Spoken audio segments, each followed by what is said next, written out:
messieurs, membres de la presse, distingués invités, mesdames et messieurs, les membres du Front. Le Front des citoyens pour la transparence électorale, par ma voix, vous remercie de votre présence en ces instants critiques pour notre nation. Le référendum qui vient de se tenir constitue un moment charnière dans l'histoire de notre pays. Mais hélas, il restera gravé dans les mémoires comme une trahison des aspirations démocratiques de notre peuple. Le projet de constitution soumis au vote, loin de refléter un consensus national, impose un régime présidentialiste exacerbé, mettant en péril les principes fondamentaux de la séparation des pouvoirs et de l'équilibre institutionnel. Depuis l'annonce de ce projet, le Front du non-objectif et d'autres compatriotes n'ont cessé de dénoncer l'absence de consultation populaire authentique et le caractère précipité du processus référendaire. Ce référendum a été marqué par des irrégularités flagrantes, une campagne déséquilibrée, un accès biaisé aux médias, une organisation unilatérale des conditions et des conditions de vote opaques qui réduisent à néant la crédibilité des résultats proclamés. Le désintérêt massif pour ce référendum, symbolisé par une abstention record et le taux de participation moribond, traduisent une désapprobation claire de ce projet. Il est évident que la liesse populaire qu'a suscité les événements du 30 août 2023 s'est altérée à cause des manœuvres d'une époque révolue. Le peuple refuse de cautionner un texte qui fragilise nos institutions démocratiques et conserve encore davantage les pouvoirs entre les mains d'un seul individu. Mes chers compatriotes, il est important de rappeler qu'en 2009, au moment de la transition politique au Gabon, plusieurs leaders de l'opposition, entre autres Pierre Mamboundou Mamboundou, avaient plaidé pour une refonte de la loi électorale incluant l'introduction de la biométrie. Cette réforme était jugée essentielle pour garantir les élections transparentes et éviter les violences post-électorales. Cependant, le Premier ministre de l'époque s'était farouchement opposé à cette proposition, arguant qu'il fallait respecter le calendrier électoral prescrit par la loi au détriment des préoccupations liées à la stabilité et à la crédibilité du processus électoral. La suite, nous la connaissons, 14 années de blackout. Ce refus d'engager les réformes nécessaires pour assainir notre système électoral a non seulement entaché la crédibilité du processus, endeuillé des familles, mais aussi prolongé une crise de confiance entre les citoyens et leurs institutions. Les violences post-électorales survenues lors des scrutins de 1993, 1998, 2005, 2009, 2016 restent gravées dans la mémoire collective de notre nation. Ces crises ont endeuillé de nombreuses familles, marqué durablement notre société et laissé des compatriotes avec des séquelles physiques et psychologiques indélébiles. Elles rappellent avec force l'urgence d'instaurer des mécanismes crédibles et transparents pour prévenir de telles tragédies et préserver la paix sociale.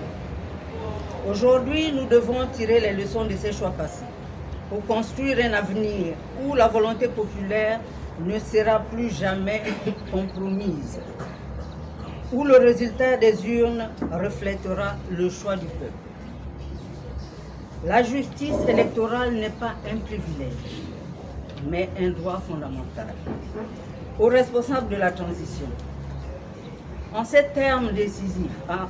temps décisifs pour l'avenir de notre nation, nous, citoyens engagés et forces vives de la société, tenons à vous rappeler que la légitimité de toute transition repose sur son engagement à poser les fondations solides d'un ordre démocratique, durable et équitable, en clair, à restaurer les institutions. L'élaboration d'un nouveau code électoral fiable constitue une étape essentielle et symbolique de ce processus. Cependant, nous vous interpellons humblement contre toute tentative d'improvisation, de précipitation, d'exclusion ou de manipulation qui pourraient compromettre ce moment historique. Un code électoral doit être l'expression de la volonté collective pour garantir la paix sociale et une transition réussie. Il doit refléter l'assentiment de tous les citoyens, indépendamment de leur appartenance politique, régionale, familiale ou sociale. Il ne peut en aucun cas être le fruit d'intérêts partisans ou d'arrangements opaques.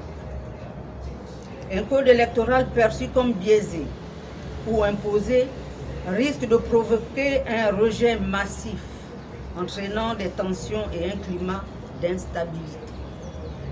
L'inaction ou l'injustice dans ce domaine affectera la crédibilité du processus de transition aux yeux des partenaires internationaux.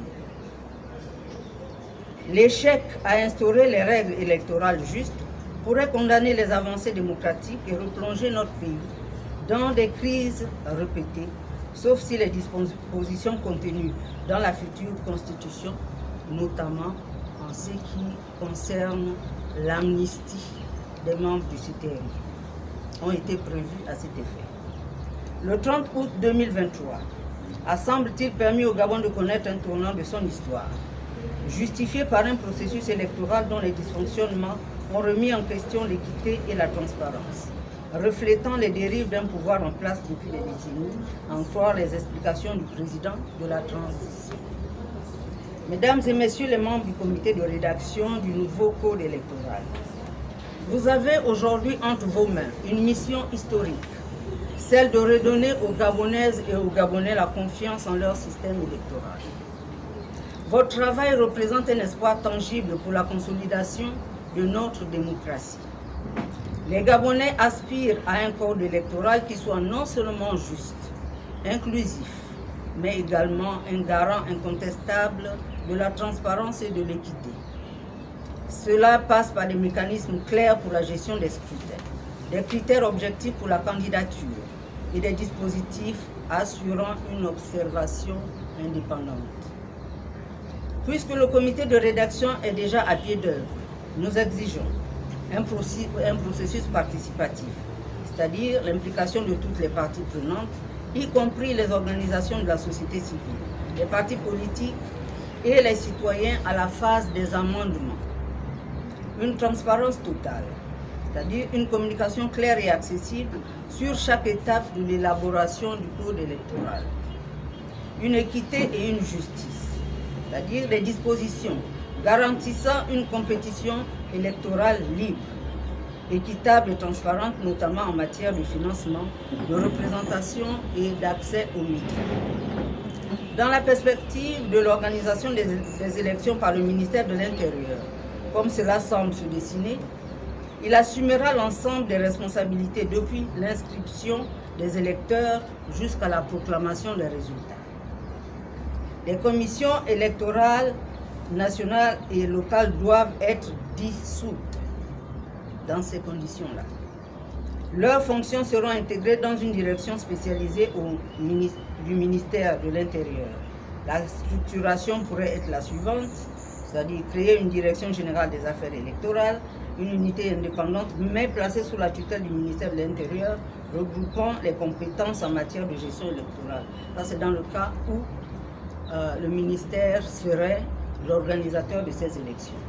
Des sous-directions spécialisées qui composent une gestion du fichier électoral, logistique et déploiement du matériel, formation des agents électoraux, communication et relations publiques, bureau de transparence électorale chargé de garantir la conformité du processus aux normes nationales et internationales. Ce bureau devra être composé entre des partis politiques, des organisations indépendantes et de la société civile, des observateurs nationaux et internationaux. Il serait aux agents électoraux du ministère de l'Intérieur pour garantir leur professionnalisme et leur neutralité. Avant le déclenchement du processus électoral, un audit préalable du fichier électoral doit être réalisé par un organe indépendant, en partenariat avec la société civile et les observateurs nationaux et internationaux, dans le but d'y extraire les doublons, les personnes décédées et l'inclusion des personnes en âge de voter. Afin de garantir une transparence et pour éviter les doublons et les morts dans le fichier, un dispositif biométrique doit être mis en place avec une authentification des électeurs et une interconnexion du réseau informatique. En outre, la permanence de la liste électorale doit être désormais effective, c'est-à-dire on peut la consulter à tout moment et disponible toute l'année et non pas seulement en période électorale. De cette façon, elle peut être consultée et mise à plat à tout moment. Ces dispositions, loin d'être exhaustives, seront complétées après la mise en place au sein du front d'un comité scientifique pour élaborer un modèle de code électoral à transmettre aux plus hautes autorités de la transition. Monsieur le Président de la transition, en tant que garant de l'équité et de la justice, durant cette période cruciale de notre histoire, comment justifiez-vous l'application anticipée d'une disposition constitutionnelle, l'article 43 de la nouvelle Constitution, destinée à entrer en vigueur uniquement après l'élection présidentielle pour disqualifier certains candidats? Cette démarche, loin de refléter l'esprit de transition inclusive et démocratique, risque de compromettre la confiance du peuple dans le processus électoral et de mettre en péril l'objectif même de la transition, c'est-à-dire rétablir une gouvernance légitime, équitable et inclusive. La compétition devrait rester ouverte, transparente et conforme aux principes de justice et d'inclusivité. Dans le même ordre d'idée, il est primordial que tous les candidats et leurs représentants bénéficient d'un soutien équitable de la part du gouvernement. Il est nécessaire de garantir à tous les ressources, la sécurité et les moyens logistiques de manière impartiale, afin d'assurer une compétition juste et respectueuse des principes démocratiques. Mesdames et messieurs, chers compatriotes, pour garantir la transparence et l'intégrité du dépouillement des votes, nous proposons la procédure suivante. Il est entendu que cette procédure sera versée au comité scientifique pour l'élaboration des propositions que nous aurons à faire. Donc il faudra un dépouillement public et transparent. Les voix seront comptées devant les représentants des candidats, les observateurs et toute personne désireuse d'y assister dans un esprit de transparence. Un support vidéo documenté, c'est-à-dire que le processus sera enregistré en vidéo en incluant le dépouillement et le comptage des voix afin de constituer une preuve visuelle authentifiable. Une proclamation immédiate. Les résultats seront proclamés publiquement dans le bureau de vote dès la fin du dépouillement. La transmission électronique. Le procès verbal des résultats signés par tous les membres du bureau sera transmis de manière électronique aux autorités compétentes pour une centralisation rapide et sécurisée. Un affichage public du procès verbal. Une copie du procès verbal signé par tous les membres du bureau sera affichée sur place pour informer les électeurs et garantir l'accès immédiat aux résultats. Cette procédure garantit une transparence maximale, réduit les risques de fraude et renforce la confiance des citoyens dans le processus électoral. Une unité spéciale de règlement de conflits sera aussi à pourvoir pour traiter les plaintes électorales de façon préliminaire avant les décisions finales rendues par la Cour constitutionnelle. Le suivi post-électoral sera marqué par une évaluation publique et indépendante pour identifier les faiblesses et proposer des améliorations. Chers gouvernants, le peuple observe avec une vive inquiétude la recrudescence des enlèvements et des morts mystérieuses qui frappent nos concitoyens, souvent dans les circonstances troubles et inexpliquées. Cette tragédie alimente un climat de peur et d'incertitude, mettant en cause la capacité de l'État à garantir la sécurité et la justice pour tous. Face à cette situation, quelles mesures concrètes le gouvernement entend-il prendre pour rassurer les concitoyens? Enfin, le climat sociopolitique actuel pousse certains compatriotes vivant à l'étranger à recourir à des moyens extrêmes, comme les injures ou les menaces, pour attirer l'attention sur leurs revendications, qui sont aussi les revendications de ceux qui vivent au Gabon. Ces actes, bien que répréhensibles, traduisent souvent un sentiment de frustration, de brimade et d'exclusion face à un système qu'ils perçoivent comme sourd à leurs préoccupations. Dans cet esprit, ne serait-il pas plus constructif de privilégier un dialogue ouvert et inclusif sous la forme de vérité, justice et réconciliation avec toutes les forces vives de la nation, afin de répondre à leurs doléances légitimes et apaiser les tensions, plutôt que de recourir uniquement à des poursuites judiciaires qui risquent d'aggraver la fracture sociale. Nous vous rappelons que l'histoire est juge. Chaque décision que vous prendrez durant cette transition marquera durablement l'avenir de notre nation. Si vous réussissez, vous aurez le respect et la gratitude des générations futures. Mais si vous échouez à être les garants d'une démocratie inclusive, vous porterez la responsabilité de l'échec de notre renaissance démocratique. Chers gouvernants, en cette période de transition et de reconstruction nationale, le Gabon a une occasion unique de réaffirmer son engagement envers l'État de droit, la justice et la réconciliation.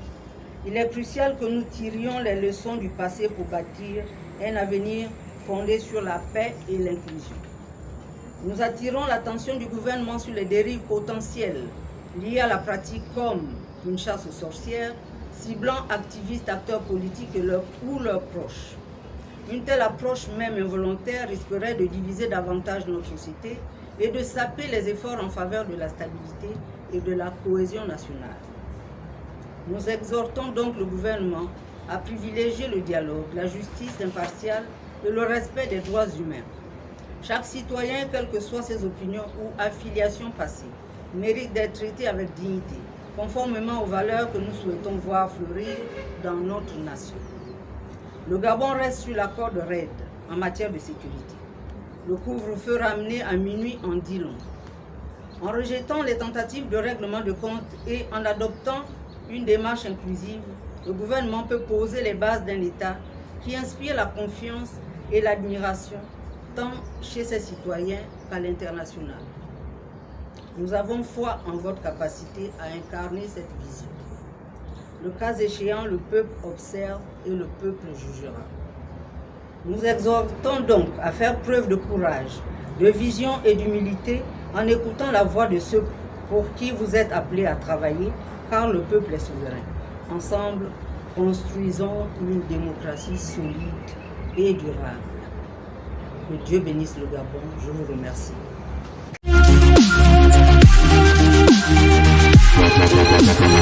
What?